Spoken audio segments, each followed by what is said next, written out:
Hi, this is Xane Daniel. I wanted to thank you so much for participating in this meditation and activation. This is not just a guided meditation, but it is an activation. I work with an extra-dimensional collective called the Hathors.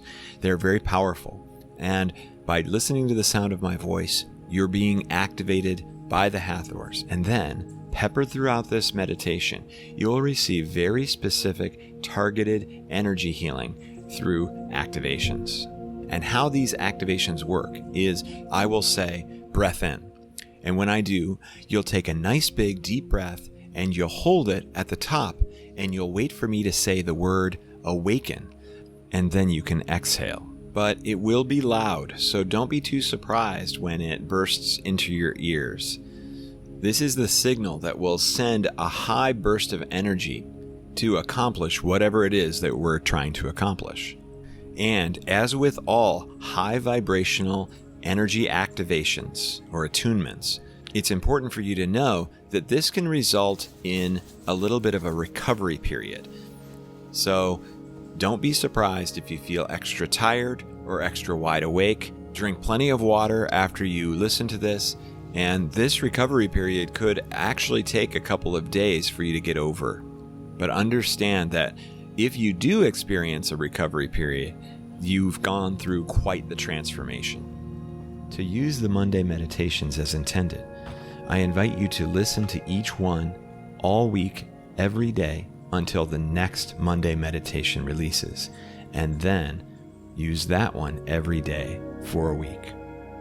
Each time you listen to them, they will become more and more integrated into the amazing being that you already are.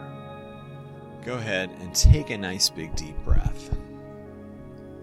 I want you to feel that breath as it moves in and then out of your body as you relax.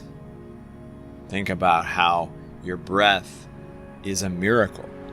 That by bringing in this mixture of gases, that your lungs filter out the oxygen immediately, instantly,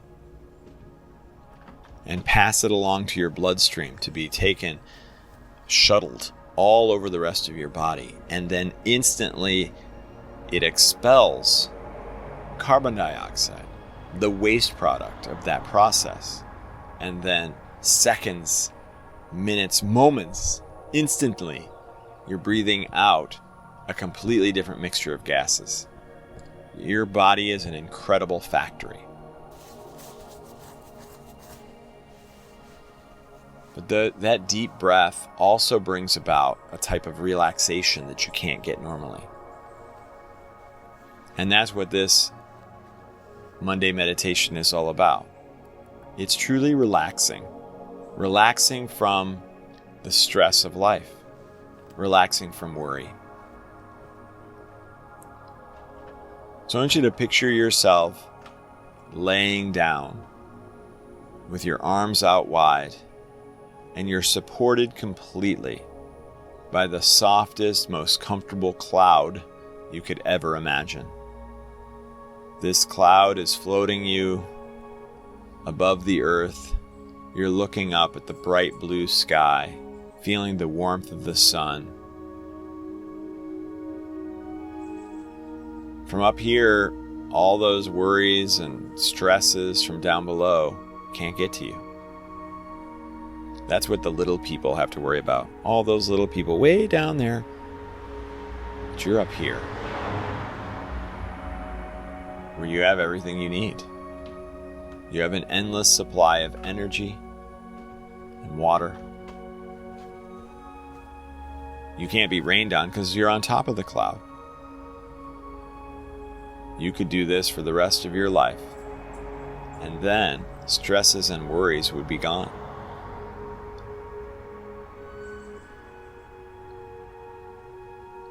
But what is stress? Well, as always, it's a survival mechanism. It's something that happens inside of us during our struggle to survive. It comes from a long line of humans before you who lived in very different times. They had to band together as a tribe to try to survive this treacherous world. We didn't have sharp claws or armor. We are soft and squishy. Every predator, heck, even a scratch, could kill us. So we had to make sure we did everything just right. Our only advantage was these crazy brains that think and think and think and try to solve problems. They try to predict the future. They try to circumnavigate all the different ways that you and the tribe could die. So it stands to reason that you have this built-in mechanism that if not everything is perfect, then you feel like your job is not finished. There's something else that has to be taken care of. Did we put the children into the hut or into the cave? Did we make sure that the food is nowhere near the camp so that it doesn't attract the tigers? Etc., etc. When you carry that burden, then you're more likely to make it so that you can survive, have more babies, they can have babies, so on and so forth. And then here we are, with these beings that we can incarnate into because of all of that pre-survival that was required in very difficult times. So you come about it honestly. Stress and worry. Worry is predicting the future. Stress is a constant reminder that not everything's done. So we don't have to blame ourselves. We don't have to look at it like there's something wrong with us because we have stress and worry. Stress and worry is why you're alive today. But here we live in a different place. For the most part, there's not danger lurking around every corner. For some of you, that is true still. But for the majority, that is not. That you live in houses, you live in apartments, you live in places that are safe from saber-toothed tigers, from other predators, from other humans. We are really our worst enemies. And because we live in that environment, where we don't have to take our turtle shells to the river and bring them back filled with water so that we can drink for a day, all we have to do is turn on the faucet or open up the refrigerator. In those cases, all that stress and worry is being wasted. It's being applied to things that are not certain death. It's being applied to regular everyday things. Like, is someone mad at me? Am I going to get the job? Am I going to get fired? The list goes on. And I'm not saying that what you're stressing and worrying about is not important. But it's probably not as important as making sure the children don't get mauled by saber-toothed tigers. If it is, then you have every right to be stressed and worried. But if it's not, then this is an extra experience that actually won't serve you. So just knowing this does not help us get rid of it. It helps us understand it, and it helps us look at it differently, which hopefully you're doing now. But there's a bigger, deeper, more difficult aspect of this, and that is that our emotional self, our right brain, our heart, our emotional body, our energy field, is very difficult to change. It's easy to change our thoughts, but it's very challenging to change our emotions. I equate it to breathing and your heart rate. You can change your thoughts just by thinking of something. You can change your breath just by thinking about breathing differently. But you can't change your heart rate You can't just decide right now, I'm going to change my heart rate, I'm going to slow it down. I'm going to speed it up. I'm sure there are some people who can do that, but they've practiced for a long time in order to be able to do that. For the most part, in order to change your heart rate, you actually have to change your breath. Speeding it up, slowing it down. This is a great equivalent because thoughts are easy to change and emotions are not. However, your emotional body relies on your thoughts to decide what emotion to experience in most cases. So if you occupy your thoughts with gratitude, excitement, and unconditional love, then eventually your emotional body will catch up.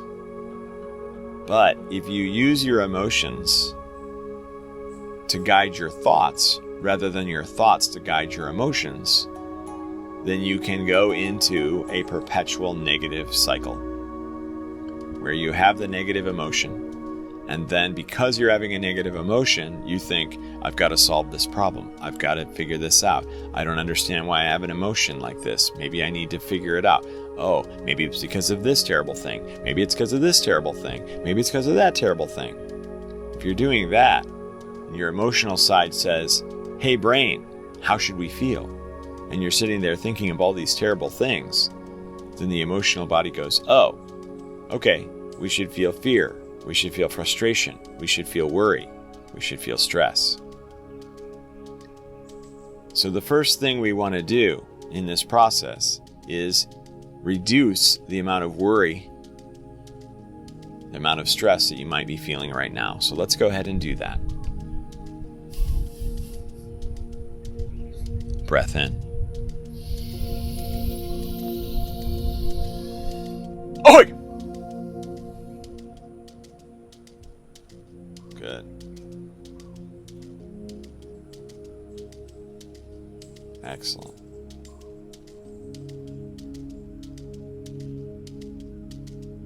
So now, if you give it a few moments, you might notice that your stress and worry doesn't feel as bad as it did a second ago.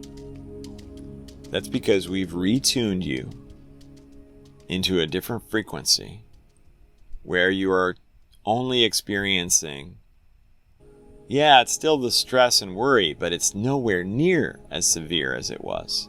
It's probably more appropriate for what you're actually thinking about. A minor stress, a minor worry. These are normal.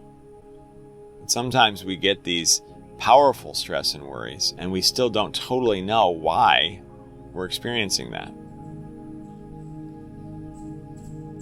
And so it's inappropriate for the experience. This retunes that feeling so that you tune into a stress and worry that is less painful, is more normal, or more appropriate.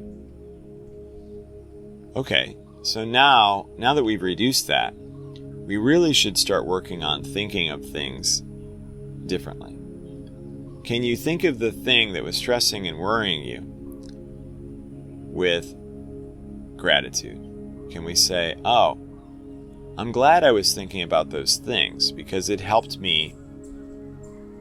It made me learn this lesson. It helped me take this action. It helped me discover something about myself or some other thing, some expansion or something else. If you can look at the thing that was stressing you out with gratitude, then the next time you think of that thing, you might just think of gratitude first, and then when the emotional body says, how should we feel? You'll say, oh, well, I'm grateful that that happened, or I'm grateful that that is happening.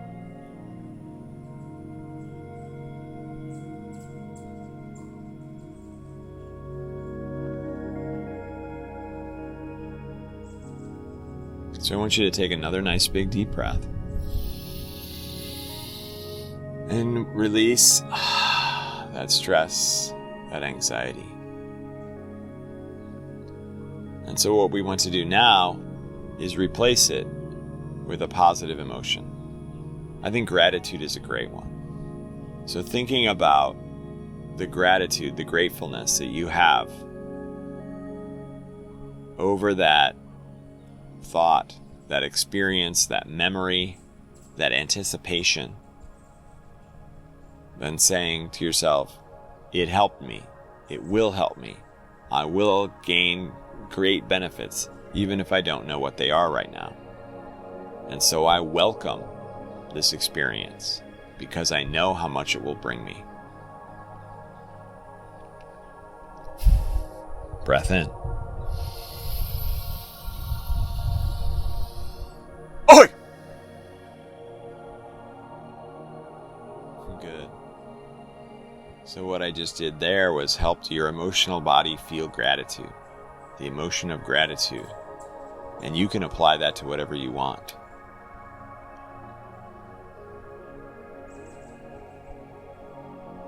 You are a powerful being. What you think about becomes what you feel. What you observe in the world makes you think, and those thoughts make you feel.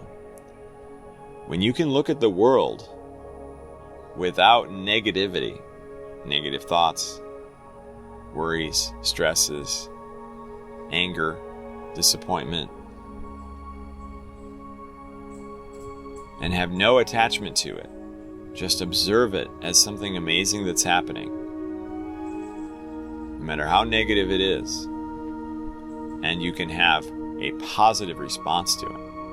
Oh, well, isn't that interesting? Wow, look at what we're doing now. Look at what just happened. I'm sure it's all happening for a reason. If you can have thoughts like that every time something external to you happens, then your emotional body will follow with positive emotions.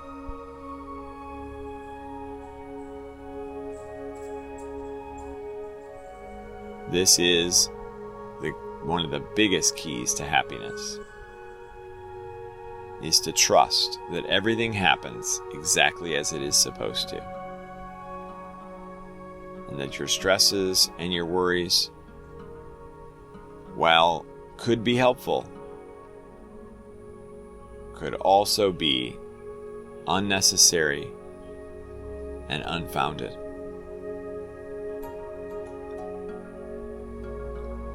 So when you're ready to relax from your stresses and when you're ready to feel gratitude over all of those things and really everything that happens in your life,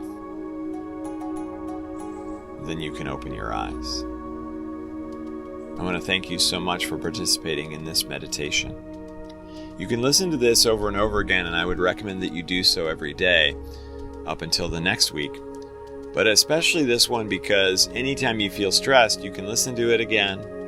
And anytime you want to feel more gratitude for something, you can listen to it again.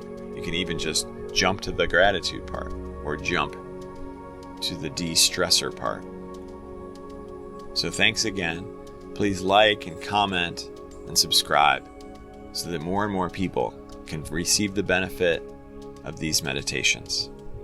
I love you unconditionally, and I'll see you in the next video.